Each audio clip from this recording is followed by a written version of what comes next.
My name is Jim St Clair, and I taught kindergarten for 39 years in New York City, in Roxbury, and Cambridge in Massachusetts.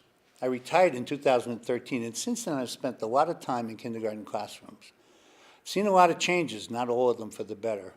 There's a lot less emphasis on play-based learning, a lot more direct teaching, a lot more testing, and a lot more concentration on discrete pieces of information and concepts. What I'm going to show you today was choice time in my classroom.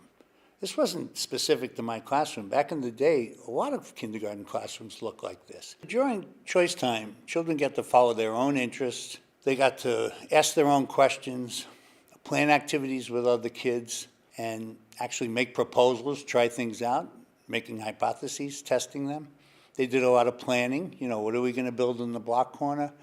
What should we do in the dramatic play area? While this is going on, the teacher is moving around the classroom, observing, which is a great way of assessing kids, asking kids questions, providing resources, extending the play-based learning.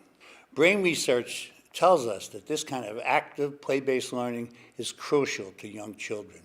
Choice time in my classroom happened every day. It was from 1 to 2 hours, from explaining the choices to the final sharing, depending on the day of the week. It wasn't a case of after our work is done, we'll get to play. This is their work. If this kind of play-based learning is given value and importance by the adults, it helps the kids become self-propelled learners, hopefully for the rest of their lives. The kids are learning all kinds of social skills during choice time. How to negotiate, how to share. They're also learning all kinds of manual skills, like how to use scissors, how to hold a pencil, how to move things about, all kinds of fine and gross motor skills. They're learning concepts too.